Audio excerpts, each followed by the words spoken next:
En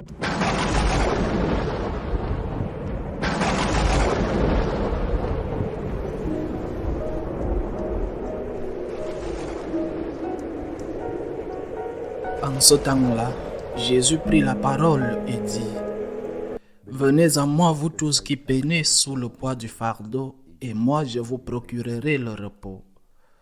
Prenez sur vous mon joug, devenez mes disciples, car je suis doux et humble de cœur, et vous trouverez le repos pour votre âme. Oui, mon joug est facile à porter et mon fardeau léger. » Acclamons la parole de Dieu. Ce texte de l'évangile de Saint Matthieu est proposé par l'Église à la méditation et à la vie plusieurs fois au cours de l'année liturgique, et c'est une bonne chose qu'il en soit ainsi. C'est une des promesses du Seigneur, que nous ne serons jamais seuls dans les luttes de la vie.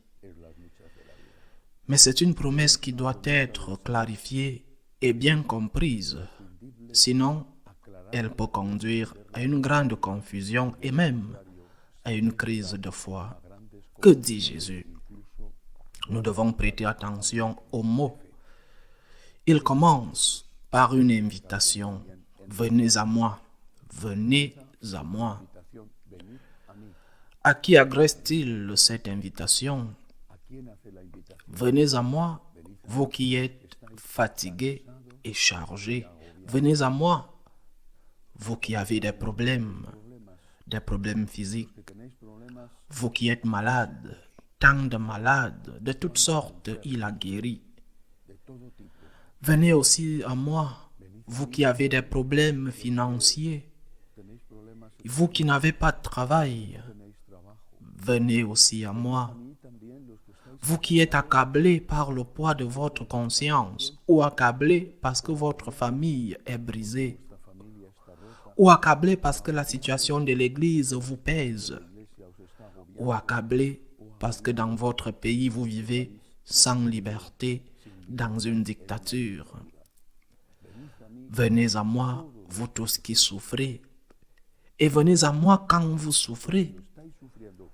Cela ne signifie pas que c'est la seule fois où nous devons venir à lui, mais il parle de cette fois. Venez à moi quand vous souffrez. Une très belle invitation. Qu'est-ce qu'il dit ensuite ? Je vous donnerai du repos. Il ne dit pas je t'enlèverai le problème. Il ne dit pas je ferai un miracle pour que tu sois guéri. Je ferai un miracle pour que celui que tu aimes et qui est mort ressuscite. Je ferai un miracle pour que tu reçoives un appel et que tu obtiennes le poste. Je ferai un miracle en enlevant le tyran qui te fait tant souffrir et qui détruit ton peuple. Je ferai un miracle. Il ne dit pas cela. Il dit, je vous soulagerai, je vous donnerai du repos. Si votre poids vous brisait, si vous venez à moi, votre poids, ce qui vous cause de la fatigue et du fardeau, sera réduit.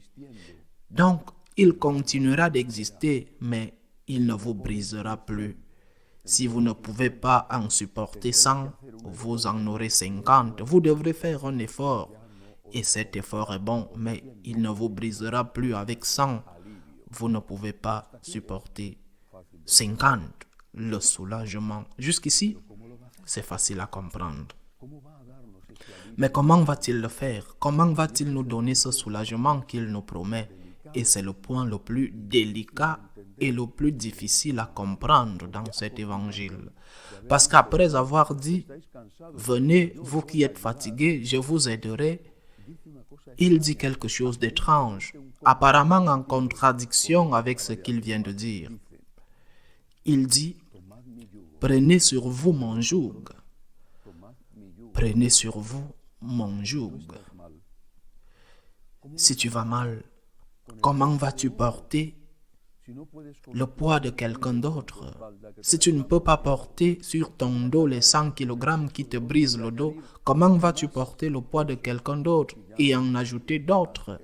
Si tu ne peux pas porter le tien, Il doit y avoir une explication, car sinon il s'agit d'une contradiction dans les termes.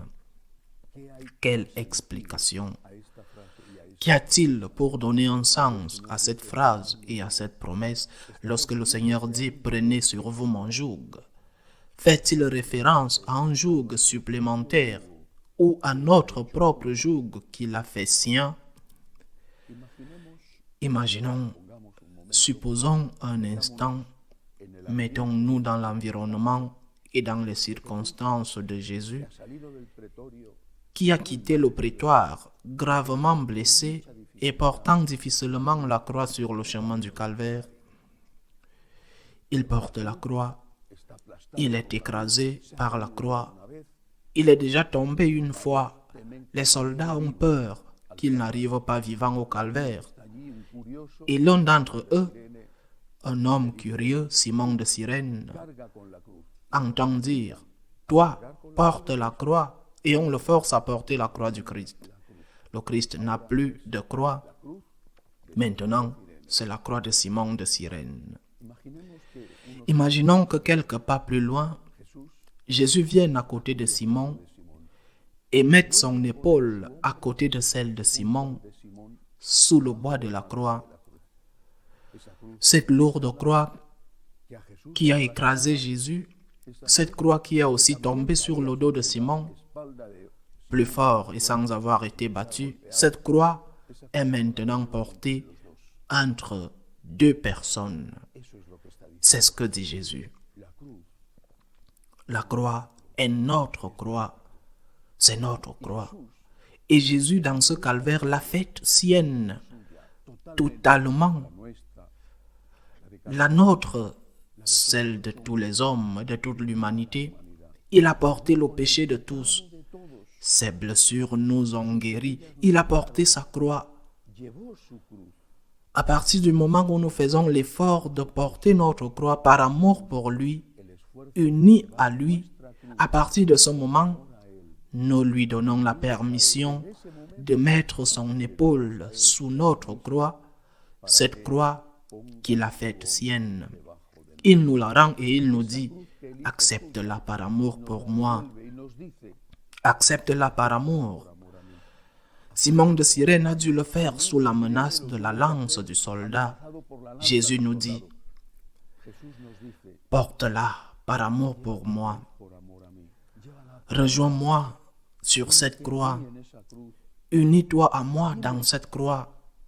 Dis-moi que tu es prêt à porter cette croix pour m'aider, pour m'aimer, pour être avec moi. Fais-le.